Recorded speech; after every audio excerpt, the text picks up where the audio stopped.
Tila nag-iisa ang Pilipinas sa mundo na para bang nasa ibang planeta habang gumuho ang infrastruktura at sunod-sunod na bumagsak ang mga mamamayan sa London dahil sa heatwave na lumampas sa 42°C.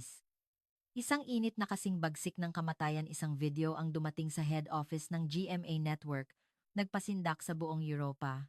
Ang ipinakita rito ay ang mga tao sa Maynila na may malamig na mukha at eleganteng umiinom ng iced coffee sa labas, tila walang pakialam sa matinding init.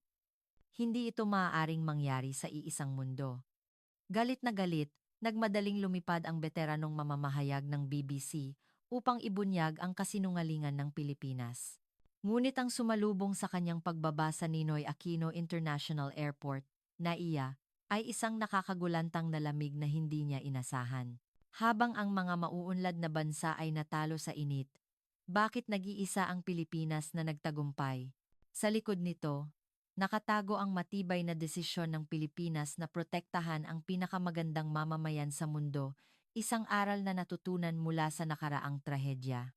Isang reporter ang naglabas ng video ng Pilipinas na kakaiba sa matinding init at sakuna sa buong mundo at nabigla ang Europa. Ngayon, gumuho ang United Kingdom dahil sa pinakamalalang heatwave sa kasaysayan. Dahil sa matinding init, natunaw ang mga riles sa London, naparalisa ang paliparan, at libu-libong tao ang na-stranded. Ngunit, sa mismong oras na iyon, ang mga mamamayan ng Maynila ay naglalaro sa labas, na tila nalimutan na ang init. Ang mga taga-Europa na nakakita sa video ng Pilipinas ay nabigla at nagtanong kung ito ba ay nangyayari sa iisang mundo. Dahil dito, nagmadaling lumipad patungong Maynila ang isang dalubhasang reporter sa klima ng BBC upang ibunyag ang katotohanan ng Pilipinas. Ang Pilipinas ay paraiso. Mayroon palang ganitong kalamig na bansa? Nakakamangha talaga ang Pilipinas. Kailangan mo talagang magdala ng jacket saan ka man magpunta. Nang makarating sa Maynila, natigilan agad ang reporter ng BBC sa kanyang unang nakita. Ano kaya ang katotohanang nakakapigil sa kanyang hininga? Sandali lang po. Bago panoorin ang video, ang pag-like at pag-subscribe sa channel ay malaking tulong sa paggawa ng video. Ito ang kasalukuyan. Sa sandaling sumigaw ako sa camera, nagliliyab ang loob ng London sa likuran ko. O, sa mas eksaktong salita, gumuho ito. 42°C. Ang pinakamataas na temperatura na naitala sa kasaysayan ng pagmamanman ng panahon sa UK. Ako si Emily Stone, BBC Climate Disaster Expert Reporter. Sa loob ng 20 taon, sinasaklaw ko ang mga sakuna sa mundo, ngunit iba ito. Sa pagkakataong ito, ang London, kung saan ako nakatira, ang gumuho. Ang aspalto ay kumukulo. Ang ilalim ng sapatos ko ay dumidikit. Bawat hinga ko, tila nasusunog ang baga ko. Ako, na nakayanan ang matitinding sitwasyon sa loob ng 20 taon. Sa sandaling iyon, ang kameraman na nasa tabi ko ay biglang natumba. Sandali! Sandali! Agad kong pinahinto ang shooting at tumawag ng ambulansiya, ngunit napuno na ng mga taong natutumba at saturated na ang mga ambulansiya. Sa King's Cross Station, isang hindi kapani-paniwalang pangyayari ang naganap. Natunaw ang mga riles. Bakal iyon. Natrap ang mga tren sa riles at hindi na makakilos. Sumisigaw ang mga pasahero ng tulong habang kinakatok ang mga bintana. Ang runway ng Heathrow Airport ay nagkaroon ng bitak. Sunod-sunod na kinansela ang mga flight. Ang loob ng paliparan ay kaguluhan. Libu-libong pasahero ang sunod-sunod na natumba sa waiting area na naging sauna dahil sa sira ang aircon. Natumba ang mga tao sa iba't ibang sulok ng bayan. Tulong! May natumba rito. Walang tigil ang mga sigawan. Ang sirena ng ambulansiya ay pumuno sa buong London. Ang kalapit na cafe kung saan ako nagtago ay isa ring impyerno. Sira ang aircon, lumampas sa 40°, ang temperatura sa loob. Sunod-sunod na nagsimulang matumba ang mga customer. Nababaliw na. Hindi maaaring maging ganito ang London. Sigaw ng kahera habang nag-aabot ng tubig na may yelo sa mga tao. Ngunit mabilis na natunaw ang yelo at naging mainit na tubig. Mas malala pa ang sitwasyon sa London Underground. Ang platform sa ilalim ng lupa, na karaniwang malamig ay naging sauna. Sunod-sunod na natumba ang mga tao habang naghihintay sa platform. Ititigil ang operasyon ng subway. Nang umere ang anunsyo, nagpanik ang mga tao dahil sa takot na hindi na sila makakauwi. Nang gumabi, lalo pang naging malupit ang sitwasyon. Nagsimulang maging unstable ang supply ng kuryente dahil sabay-sabay na nag-aircon ang napakaraming tao. Brownout! Nagsigawan sa iba't ibang sulok. Ang mga tao sa mga lugar na nawalan ng kuryente ay talagang hindi na kayang mabuhay. Sa gabi na 35 degrees ang temperatura. Nang gabing iyon, binuksan ko ang bintana at binuksan ang electric fan, ngunit hindi ako makatulog. Dahil ang temperatura sa labas, kahit gabi, ay 35 degrees Celsius pa rin. Ang mainit na hangin lang ang pumapasok. Kinabukasan, naging ganap na ibang lungsod ang London. Nagkaroon ng sunog sa iba't ibang dako. Ang tuyong damo ay nagsimulang magliyab ng kusa. Nagsusunog ang London. Ginawa ng mga bumbero ang lahat ng kanilang makakaya upang apulain ang apoy, ngunit hindi ito sapat dahil ang mga bumbero mismo ay natumba dahil sa matinding init. Napagtanto ko sa sandaling iyon, ang sakuna sa klima na matagal na naming binalaan ay naging totoo. Gumuho ang London, ang UK, ang buong Europa. Sa sandaling iyon, tumunog ang cellphone ko. Pling! Mensahe mula kay James, isang kasamahan na naka-assign sa Maynila. Isang video file ang kalakip. Naiinis ako sa sandaling iyon. Anong video ang ipapadala niya sa ganitong sitwasyon? Ngunit nanaig ang kuryosidad. Baka naghihirap din ang Maynila sa matinding init. Akala ko, ganito ang buong mundo. Nang i-play ko ang video, hindi ako makapaniwala. Ano ito? Rizal Park, Luneta iyon. Ngunit hindi iyon ang parke na kilala ko. May malakas na tubig na bumubulwak mula sa isang malamig na fountain. Naglalaro ang mga bata sa paligid habang tumatawa. Mama, malamig ang tubig. Narinig ko ang tawanan ng mga bata. Ang mga magulang ay nakaupo sa bench ng nakarelax. Pinapanood ang kanilang mga anak. Mukha itong paraiso. Ang mas nakakagulat ay ang susunod na eksena. Ang mga tao ay nakaupo sa cafe terrace ng nakarelax, umiinom ng iced coffee. Sa labas iyon. Sa London, kahit 5 minuto lang sa labas, matutumba ka na. Ito ay fabricated na video. Sigurado ako, bulong ko sa sarili. Ngunit ang ekspresyon ng mga tao sa video ay napaka-natural. I-play ko muli ang video. Isa pa. At isa pa. Panoorin ko ito ng 5 beses. Sa bawat panonood, lalo itong hindi ka pani-paniwala. Hindi kami makahinga, tapos sila nakangiti ng nakarelax. Umiinit ang ulo ko, hindi ko maintindihan. Paano ito posible sa iisang mundo, sa iisang oras? Dali-dali akong tumawag kay James. James, totoo ba ang video na ipinadala mo? James, oo, totoo, Emily. Impyerno na raw sa London. 'Di ba? Dito, paraiso. Dito oo. Tatto na lalima. Tatto na lima. Anda-anda. Dito oo. Dito paraiso. Kinunan ko lang iyan sa fountain area ng Rizal Park. Ano ang temperatura sa Maynila ngayon? Mga 32 degrees Celsius. Pero hindi mainit kasi perpekto ang aircon. Parang nasa North Pole ang bawat gusali. 32 degrees Celsius ay dapat mainit, ngunit may kakaiba. Nagtanong ako ulit, paano ang subway? Ang subway, sobrang lamig. Malamig pa nga, kaya kailangan mong magdala ng mahabang manggas. James, hindi ka nagbibiro, di ba? Bakit naman ako magsisinungaling? Emily, talagang ibang mundo ito. Hindi mo maihahambing sa London. Ibinaba ko ang telepono at nakaupo akong tulala. Hindi ko talaga maintindihan. Hindi ito mangyayari. Kailangan kong kumpirmahin ng personal. Nagdesisyon ako sa sandaling iyon. Pupunta ako sa Maynila para makita ko ng personal. Habang nagbubuk ako ng flight sa NAIA, patuloy akong nagduda. Baka naloloko ako, dapat naghihirap din ang Maynila tulad ng London. Nag-exaggerate lang si James. Ngunit mas malaki ang kuryosidad. Ang instinct ng isang reporter sa loob ng 20 taon ay nagsasabing may kakaibang nangyayari. Emily, nasa tamang pag-iisip ka ba? Pupunta ka sa Pilipinas sa ganitong sitwasyon? Pinigilan ako ng mga kasamahan ko, ngunit walang saysay. Nagdesisyon na ako. Habang nag-iimpake, pinanood ko ulit ang video.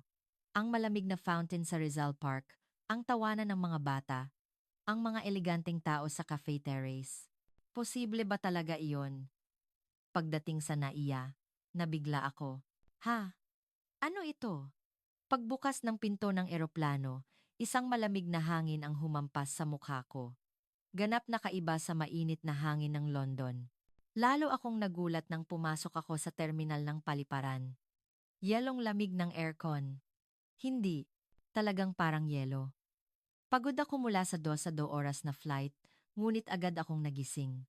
Ito ba talaga ang paliparan? Tumingin ako sa paligid. Ang mga tao ay naglalakad ng napakanatural. Walang sinuman ang mukhang pagod sa init. Sa katunayan, ang ilan ay nakasuot ng mahabang manggas. Nagtanong ako sa isang staff ng paliparan. Ganyan po talaga sa Pilipinas. Kailangan pong malamig ang loob ng bahay kapag tag-init, sabi ng staff na parang natural lang. Tila ito ang pamantayan sa buong mundo. Nang sumakay ako sa monorail o LRT, MRT, nabigla ulit ako. Kung sa una ang subway ng London, ito ay refrigerator. Kakaiba. Talagang kakaiba. Bulong ko sa sarili. Nakita ko ang isang babaeng Pilipino na nakaupo sa tabi ko, naglabas ng manipis na cardigan at isinuot iyon. Malamig po ba sa loob? Tanong ko gamit ang translator. Opo, medyo malamig po kasi sa tren. Dumating ako sa isang istasyon sa Maynila at sumakay sa taxi. Pagbukas ng pinto ng taxi, nagulat ulit ako. Ang hangin ng Arctic ang humampas sa mukha ko. Manong, parang masyadong malakas ang aircon ninyo. Ah, dayuhan po pala kayo. Ganyan po lahat ng taxi sa bansa natin kapag tag-init. Hindi po matutuwa ang pasahero kung hindi malamig, sabi ng tuper na parang natural lang din. Nakasuot pa siya ng short sleeve na polo. Lalo pang nakapagtataka nang tumingin ako sa labas ng bintana ng taxi. Ang mga tao ay naglalakad sa kalsada ng normal. Sa temperatura na 32°C, sa London, lahat ay nagtatago sa lilim. Hindi po ba nararamdaman ng mga tao rito ang init? Init, malamig naman sa loob ng mga gusali. Bakit po? Malamig ang bus, ang subway, lahat. Dumating ako sa hotel. Nabigla ulit ako pagpasok ko sa lobby. Malamig na parang yelo. Ang mga staff ng hotel ay nakatayo ng nakasuot ng suit ng walang pakialam. May I help you check in? Nakangiting sabi ng staff. Hindi man lang pinawisan ang mukha niya, lalo akong nagulat nang pumasok ako sa kwarto. Automatikong bukas ang aircon. Nang tingnan ko ang thermometer, 20°. 20°. Mas malamig pa sa taglamig. Binuksan ko ang bintana. Pumasok ang mainit na hangin, ngunit agad itong pinalamig ng aircon. Ito ang unang pagkakataon na nakakita ako ng ganito kalakas na cooling system. Lumabas ako sa gabi. Talagang mainit ang kalsada. Ngunit hindi ito kasing desperado ng London. At ang nakakagulat, ang malamig na hangin ay lumalabas mula sa bawat gusali. Napagtanto ko sa sandaling iyon. Hindi ito lungsod. Ito ay isang kaharian ng pagpapalamig. Para sa mga Pilipino, ito ay natural na pang-araw-araw na buhay. Ang pagiging malamig sa loob ng bahay, kapag tag-init ay kasing natural ng paghinga. Kinabukasan, nagtungo ako sa Manila City Hall. Gusto kong malaman ang sekreto sa kamanghamanghang cooling system na ito. Pagpasok ko sa gusali ng City Hall, naranasan ko ulit ang perpektong pagpapalamig. Ang lobby ay parang taglamig. Ako si Attorney Leo Reyes, tagapagsalita ng Manila City Hall. Balita ko, galing kayo sa UK. Masayang sinalubong ako ng opisyal. Magulo na sa London ngayon. Sunod-sunod na natutumba ang mga tao sa init. Ngunit ito ay talagang bagong mundo, sabi ko nang may pagkamangha. Tumawa si Attorney Reyes. Nagulat po kayo, no? Ipakita ko muna sa inyo ang cooling shelters, sabi ni Attorney Reyes habang naglalabas ng mga dokumento. May 1,200 cooling shelters sa Maynila. 1,200? At libre talaga. Nanlaki ang mata ko. Sa London, ang paggamit ng aircon ay pabigat na. Mga istasyon ng tren, barangay halls, aklatan, malalaking supermarket sinasabi namin sa kanila. Kung mainit, pumasok kayo anumang oras. Naramdaman ko ang init sa dibdib ko. Ang gobyerno ay nagsasabing sa mga mamamayan, kung mainit, pumasok kayo anumang oras. Sa labas ng bintana, may dumadaan na sasakyang nagwiwisik ng tubig sa kalsada. Ano po iyon? Ah, iyon po. Road sprinkler po. Para hindi masyadong uminit ang aspalto. Ilang beses po iyan umaandar sa isang araw. Isang beses po bawat 2 oras. At mayroon din po kaming sunshades na nakikita ninyo roon. Ang smart shades ay nakakalat sa iba't ibang lugar. Hinaharangan ang sikat ng araw. At nag-i-spray pa ng mist. Mas lalo akong nagtaka. Gaano karami ang ganyan? Ang sunshades pa lang, lumampas na sa 3,000. 3,000. Ang katotohanan sa London ay mahirap humanap ng kahit isang lilim. Pero lahat po ng ito ay pinapatakbo ng tax. Hindi po ba pabigat sa mga mamamayan? Seryosong tumingin si Attorney Reyes. Ang pagpapalamig ay karapatan sa buhay ng bawat Pilipino. Nagulat ako sa kanyang sinabi. Karapatan sa buhay? Sabi ninyo? Opo. Noong nakaraang matinding init, marami ang namatay. Napagtanto namin noon, ang init ay isa ring natural na sakuna. Kaya, binago namin ng husto ang aming patakaran. Binawasan namin ang pasanin sa bayarin sa kuryente at sinuportahan namin ang aircon fee ng mga low income. Ang gobyerno ay nagsusuporta sa aircon fee. Sa London, kailangang bayaran lahat ng mamamayan ang bayarin sa kuryente. Napagtanto ko sa sandaling iyon. Ito ang tunay na developed country. Tinitingnan namin ang pagpapalamig bilang isang karapatan. Ang karapatan ng lahat ng mamamayan na makaligtas sa tag-init ng ligtas. Ang boses ni Attorney Reyes ay puno ng pagmamalaki. Sandaling tumahimik. Uminit ang dibdib ko. Ang galing ng bansang ito ay hindi sa teknolohiya, kundi sa puso na nais protektahan ang mga mamamayan. Pagkatapos manatili sa Maynila ng ilang araw, naging kuryusidad ko, paano naman ang kalapit bansa sa Asya?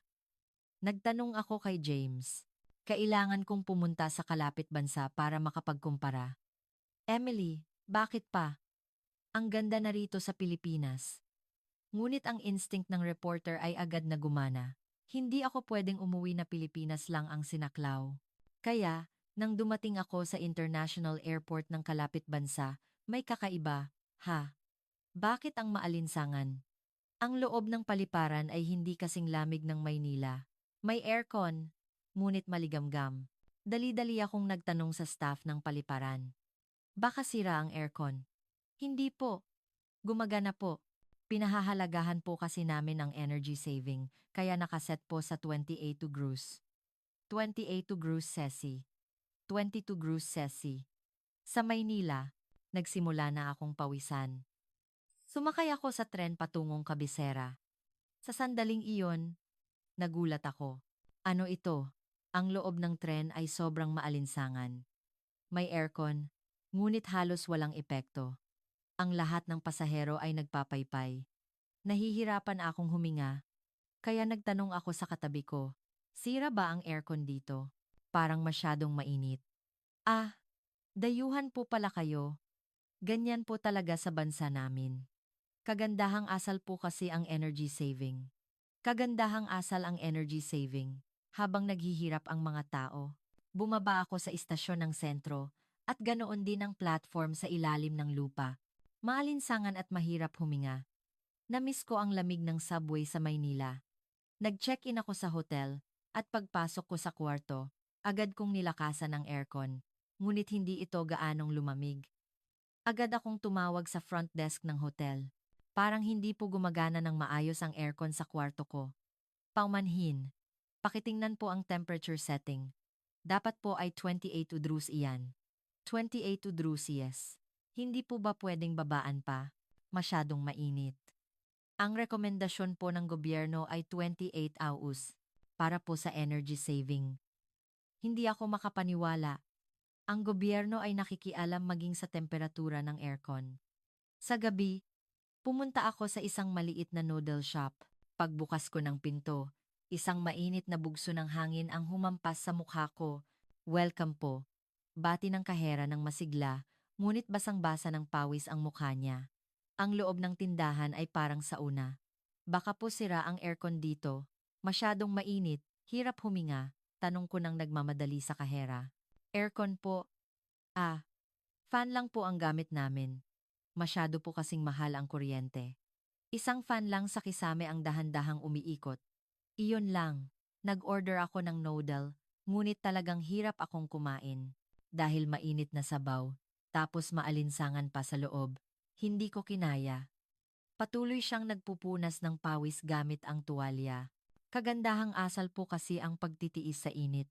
Nang makakain ako ng kalahati, nagsimula akong mahilo. Masyadong matindi ang init. Paumanhin. Kailangan ko munang lumabas. Sinubukan kong tumayo, ngunit natumba ako. Senyales ng heat stroke. Ayos lang po ba kayo? Namumula na po ang mukha ninyo, nag-aalalang tanong ng kahera. Puwede po bang buksan ninyo muna ang aircon? Hindi ko na po talaga kaya. May aircon po, pero hindi po namin binubuksan masyado dahil mahal po ang kuryente. Sa sandaling iyon, uminit ang ulo ko. Bakit ang bansang ito ay tinatawag na developed country? Ang pagbalik sa hotel sakay ng subway ay isa ring paghihirap. Dahil sa maalinsangan sa loob ng tren, hirap akong huminga. Kahit naligo ako sa hotel, hindi ako lumamig. Kahit ilakas ko ang aircon, hanggang 28 degrees Celsius lang. Seryoso ba? Ganyan ang isang bansang tinatawag na developed? Ngunit ito ang katotohanan. Ang bansang ito ay pinababayaan ang mga mamamayan sa init sa ngalan ng energy saving. Nang gabing iyon, hindi ako nakatulog. Masyadong mainit. Sa Maynila, nakatulog ako ng nakakumot, ngunit dito, kahit naka-fan, hindi ako makatulog. Kinabukasan, sinubukan kong maglakad sa kalsada para sa huling coverage, ngunit hindi ako tumagal ng 10 minuto. Hirap akong huminga dahil sa init na galing sa aspalto at ang maligamgam na hangin na lumalabas mula sa mga gusali. Hindi. Talagang hindi. Bulong ko habang naghahanap ng lilim. Ngunit ang lilim dito ay hindi kasing lamig ng Maynila. Hinaharangan lang nito ang sikat ng araw. Hindi ko maintindihan kung bakit ang bansang ito ay nahuhuli sa Pilipinas, gayong pareho lang sila sa Asya. Hindi ko na kinaya, kaya nagmadali akong pumunta sa paliparan. Nagkamali ako. Pilipinas talaga. Kahit habang process ako ng departure sa paliparan, patuloy akong pinagpapawisan. Hindi sapat ang aircon ng paliparan na nakaset sa W8 o 2 Celsius. Pag-akyat ko sa eroplano, nakahinga ako ng maluwag. Bakit ganito ang pagkakaiba? Parehong developed country, ngunit bakit iba ang paraan ng pagtrato sa mga mamamayan? Paglapag sa NAIA, kusa akong nakasabi ng salamat, naligtas ako. Pagbukas ng pinto ng paliparan, niyakap ng malamig na hangin ang mukha ko. Lalo akong namangha nang sumakay ako sa monorail LRT, MRT. Dahil ang perpektong 22 degrees Celsius na aircon ay yumakap sa buong katawan ko. Ang paghihirap sa kalapit bansa ay parang panaginip. Talagang ibang mundo. Pagdating sa isang istasyon sa Maynila at sumakay sa taxi, nakangiting sabi ng trooper. Nagbakasyon po ba kayo? Mainit po siguro roon. Ano? Opo. Hindi ko po talaga kinaya. Parang paraiso po ang Pilipinas. Tama po. Tama po. Tama po. Tama po. Tama po. Tama po. Tama po. Tama po. Tama po. Tama po.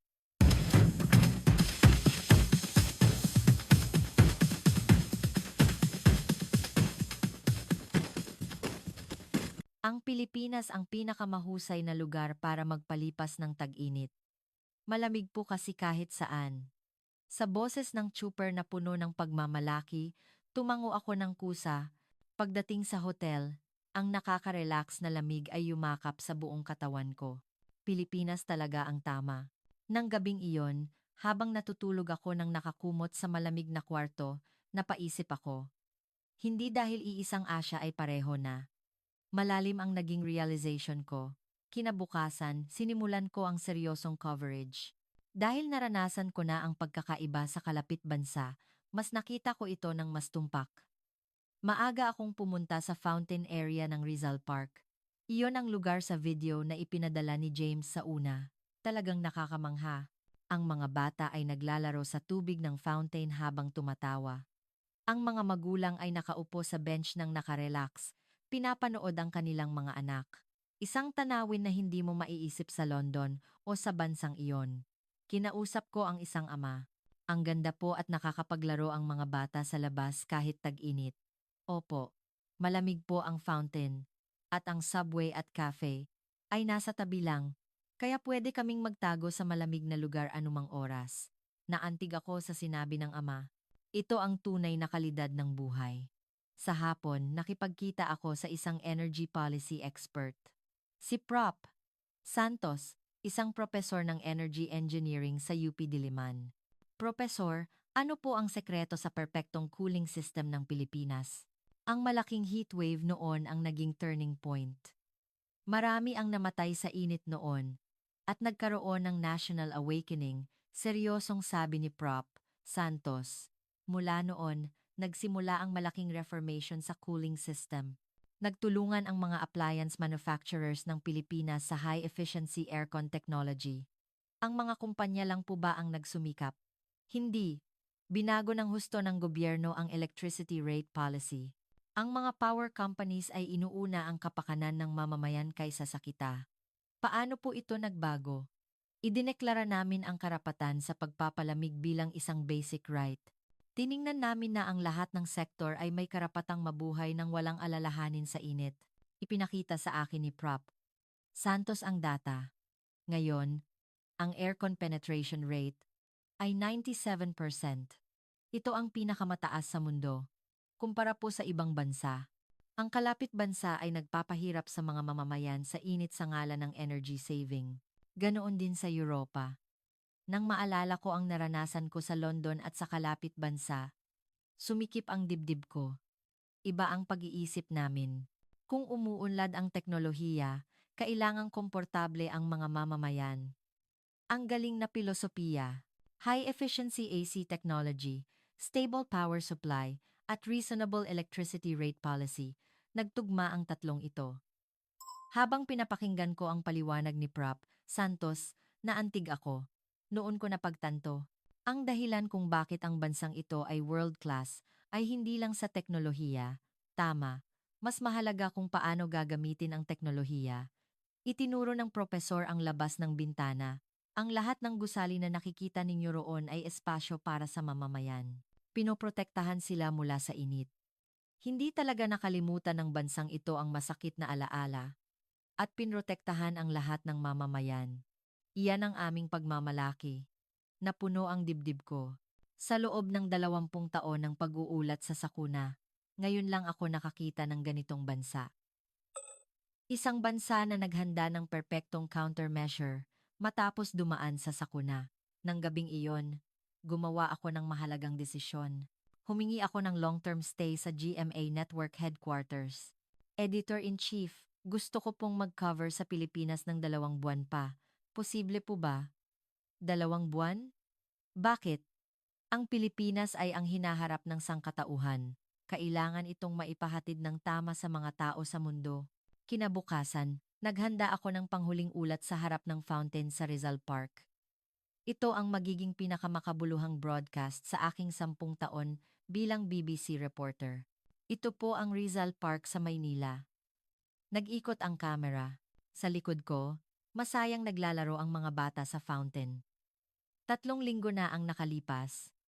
Gumuho ang London dahil sa 40°C na heatwave. Sunod-sunod na natumba ang mga tao, naparalisa ang power grid at ang buong lungsod ay naging impyerno. Ang kamera ay nag-close up sa akin. Ngunit dito sa Maynila, ganito nila nilalampasan ang 32 na tag-init. Narinig ang tawanan ng mga bata. Ang bansang ito ay nagbago ng lahat ng sistema matapos ang nakaraang trahedya ng matinding init. Tiningnan nila ang pagpapalamig hindi bilang isang luxury, kundi bilang isang karapatan sa buhay. Ang kamera ay nag-ikot. Ang malamig na fountain, ang mga eleganteng tao, ang mapayapang pang-araw-araw na buhay. Aircon penetration rate na 97%, 1,200 cooling shelters, road sprinkler system. Ang lahat ng ito ay para protektahan ang mga mamamayan. Ang boses ko ay nagsimulang lumakas. Ang high-efficiency aircon ng mga appliance manufacturers ng Pilipinas, ang stable power supply ng mga power companies, ang suporta ng gobyerno sa cooling fee. Ang tatlong ito ay bumuo ng perpektong harmony. Ngunit ang pinakamahalaga ay hindi ang teknolohiya. Ang pinakamahalaga ay ang tao, ang puso na nais protektahan ang mga mamamayan. Tumulo ang luha ng pagkamangha. Ang ibang bansa ay pinababayaan ang mga mamamayan sa init sa ngalan ng energy saving. Ngunit ang Pilipinas ay iba. Lalo pang nanginginig ang boses ko.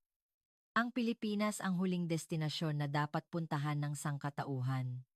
Nang gabing iyon, nagpadala ako ng mensahe sa aking mga kasamahan sa London sa kwarto ng hotel. Marami tayong dapat matutunan sa Pilipinas. Ito ang tunay na developed country. Sa labas ng bintana, nakita ko ang night view ng Maynila. Ang lahat ng gusali ay maliwanag, isang patunay na gumagana ng perpekto ang aircon. Salamat, Maynila. At doon nagsimula ang aking pagmamahal sa Pilipinas. Ang natutunan ko pagkatapos ng 3 linggong coverage sa Pilipinas ay ang tunay na developed country ay hindi ang teknolohiya o lakas ekonomiya, kundi ang puso na inuuna ang mamamayan. Mga kaibigan, kumusta ang video na ito? Ang Pilipinas ay ang bansang gumawa ng world-class na summer system hindi dahil sa teknolohiya, kundi sa puso na nais protektahan ang mga mamamayan. Kung naantig kayo sa video ngayon, makiki-like, comment, at subscribe po para suportahan kami.